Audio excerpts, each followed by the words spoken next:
I've made some good automations over the years, and some bad ones, 15 to be exact, that I eventually had to turn off. So let's see what those are and why they didn't work out. Basically, the lessons I learned, which I think are extremely valuable.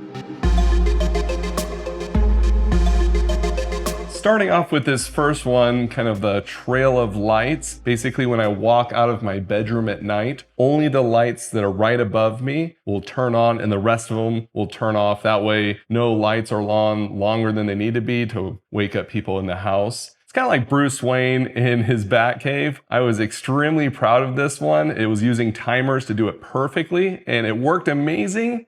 Until it didn't. Since I was using timers to turn on the lights when I was walking this way or back to bed, I was basically educated guessing when I would need to do that, and sometimes it would work fine. Sometimes it wouldn't be running when it was supposed to. I'd be standing here, the lights would be turning on or whatever, and I was like, oh man, after a few times of that, I had to give it the axe. Lesson learned. Don't make automations more complicated than they need to be. I did make this automation about 4.5 years ago, and the technology has improved so much. Like this millimeter wave sensor can detect different zones, and I can do the exact same thing extremely accurate now, no guesswork involved. And so I still have this automation, but it's using the millimeter wave sensors, which are way better. No more overly complicated automations, and it works great. Now, this next automation is one that I really like. Having my smart home tell me what I should wear for the day based on the weather. Today it will be sunny. You should wear some shorts and flip-flops because it will be hot outside. But there's one really big problem. The weather in Arizona is almost always hot. I always wear shorts and flip-flops year-round. I only needed this automation, a few times throughout the year. And so that's a massive lesson learned, is that if I don't need the automation running every single day, it's going to get annoying quickly. I think it's still a really good automation for people that live in places where the weathers can change all throughout the year. But for me, yeah, I killed it off. Please don't hurt me. I don't want to die. Please. A few years ago, I wanted to make a fun, advanced automation. And since I already had room presence detection set up, I had my smart home know if I was in this office and Allie wasn't. And if it was like that, my lights would change to be exactly how I would like them, like different colors and stuff that Allie, maybe is not into as much. And this was great for a while, but say I was like, I want to change it up a little bit, and I would adjust the colors. If I would leave and come back, the lights would revert back to how they were set up with the automation, and this would get annoying. So what I learned is that the automation should work in a more natural way. So if I make adjustments to the lights and leave the room and come back, then the lights should turn back to the way that they were when I left the room. And that way, they don't get annoying, and it feels like my smart home isn't getting in the way. As part of that automation I set up years ago, a dashboard would load up on a Nest Hub Max and things would change when I would sit down at the computer. And now I have a dedicated dashboard and things are much more efficient. So it's cool to see how an automation is still very similar, but has evolved over time to be something much better. I love the idea of my smart home being so smart that it can process data in the background and then talk to me to tell me things that I need to know about. That's why I created this next automation. When I would lay down getting ready to go to bed for the night, my smart home would check to see if any exterior doors were left open and then tell me on the smart speaker. The back door right is open. Well, that sounds good on paper, but the problem is I'm already laying down getting ready to go to bed. I don't want to have to get up, walk across the house and close any doors. So now it's a little different. Anytime an exterior door is open, it shows up on the smart home dashboard, like in our kitchen or on my phone. And that way I'm more likely to see that as I'm walking around the house before I'm going to bed, and I can close it before I go to bed. So lesson learned, my smart home doesn't always need to speak words to me. It's fun, but it's not always efficient. This applies to other automations I've created as well, like my welcome home automation. Once my smart home knew I came home, it would tell me on the smart speaker things that I should know that happened while I was gone. The main garage door closed 1 minute ago. As well as play some music to welcome me home, like a little party. Who doesn't like a little party? Well, that soon became more of a party trick. and became annoying quickly because when we come home with 3 kids, She hit me. and everyone's speaking at the same time and it's chaotic and loud, the last thing I need is my smart home trying to talk to me on top of all of that, Welcome home, Reed. and then start playing some music and just amplify my headache. So lesson learned, if my smart home needs to tell me something, just put it on the dashboard. You don't need to talk to me.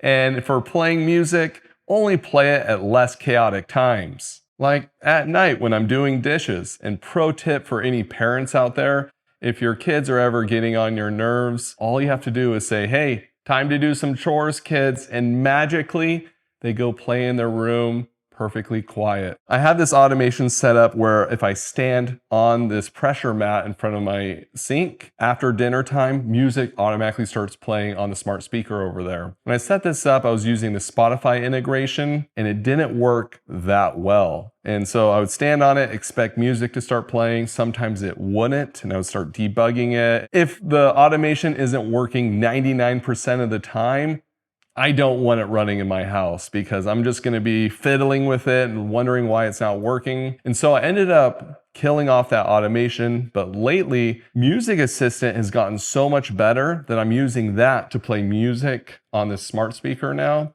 And it works so well that I end up doing all the dishes now. So that kind of backfired on me. I have other music automations running throughout the house that work just fine, but there's one music automation that got killed off and never came back to life. And that is an automation to play music throughout the entire house because it always felt like it kept getting in the way. What I mean by that is Allie didn't like it. I always was trying to convince her that it's a good idea to play music throughout the house, and it never ended up working good. And so I ended up finding alternative solutions like open ear headphones. I'm using the Shox Open Ear 2, where I can still talk to my family, but I'm listening to music as I'm doing chores around the house. And I realized that it can be solved other ways, not by my smart home. But I have figured out how to make music follow me around the house very easily. And I can't wait to show you in a future video. I don't know about you, but when I create an automation and it works so well, I never want to kill it off. It's like putting down Old Yeller. I don't want to do that. And that's what happened with this automation. My wife came up with the idea to help our kids remember to practice playing the piano. So I put a vibration sensor on the piano, and if they hadn't played by the time they came home from school and bedtime, our smart home would remind them to play. Time to practice the piano. And that worked great until it started to feel a little bit naggy.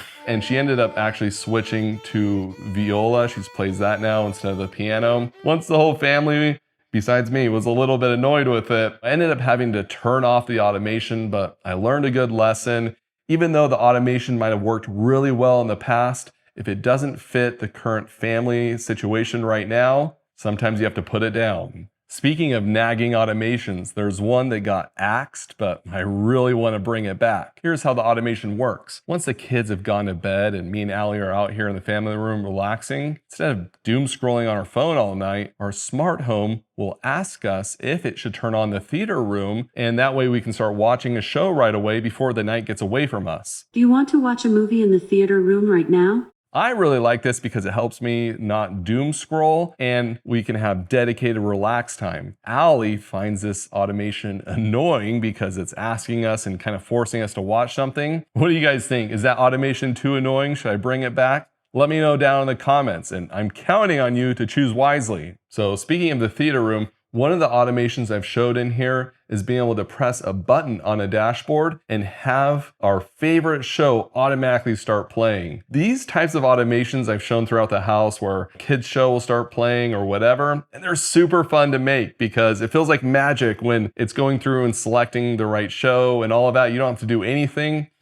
but they're very difficult to maintain over time. I'll set up a kid show on Disney Plus, but then we'll cancel Disney Plus for a little bit as we, rotate through the different streaming services. So it doesn't work anymore. So lesson learned, if it's difficult to maintain an automation over time, it's probably not worth setting up in the first place. So I'm not going to be setting up any more TV automations in the future. What's interesting is that some automations are not gimmicky and extremely useful, but they can still be retired. Like the automation here in our bathroom. We had one set up where if we pressed a smart button, it would send the robot vacuum to clean back here. And we would need that because the robot vacuum often wouldn't make it all the way over here. It's far away from the main area of our house. The floors would get really dirty. And so the automation worked really well. The button ended up dying, the battery or whatever. And I switched robot vacuum, so I would have had to, reset up the automation.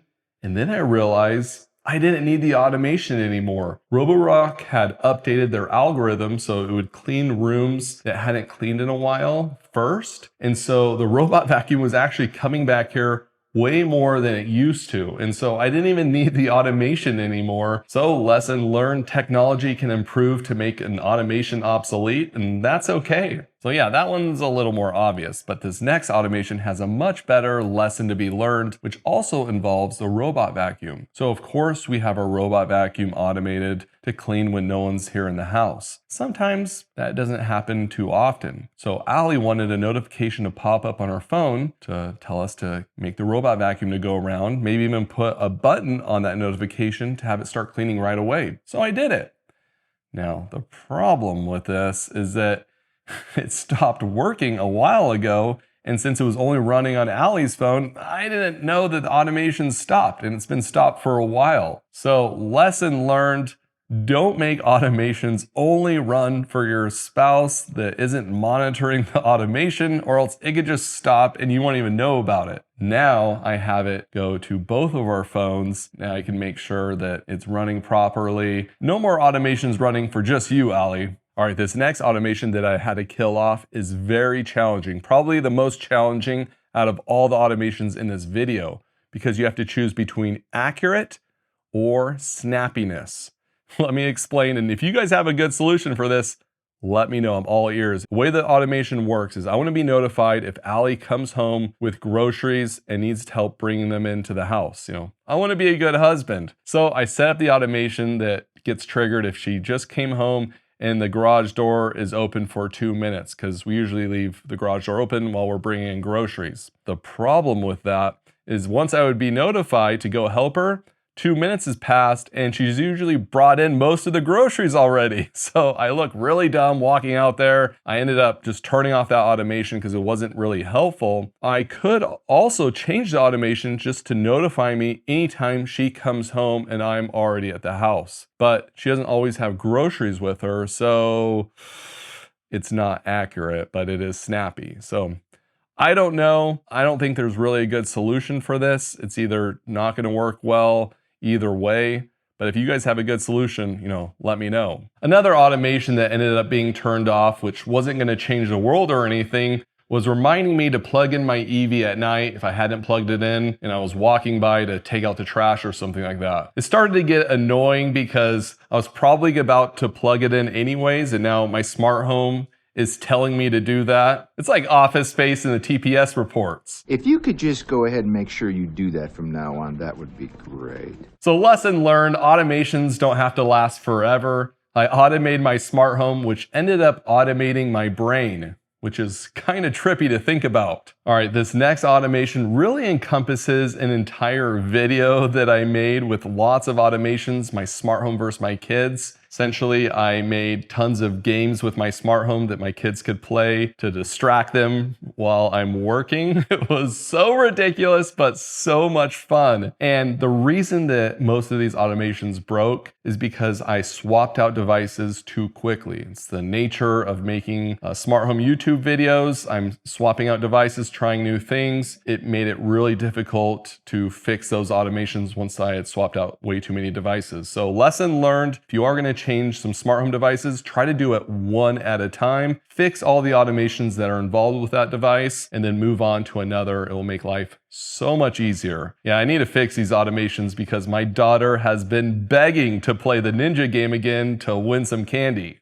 What's crazy is as I was preparing for this video, I watched every automation I've ever made in this house, which I've been living in for 5 years now. Isn't that insane? And almost every automation that I've shown is still running today, which I think is pretty impressive. Sure, there was about less than 10% of those automations were maybe a little gimmicky or just ended up not working out. Most of these I've shown in this video. And I think that's a pretty good ratio because those automations that I've shown have turned out to be extremely useful. So hopefully going forward, I'll have high spouse approval factor and not make any of the same mistakes that I showed in this video.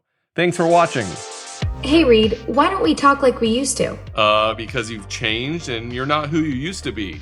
I've had all this work done to try and impress you. I saw the Ring Super Bowl commercial. I'm scared of you. I think you're scared of how much you love me. Reed, are you there? Reed, come back to me.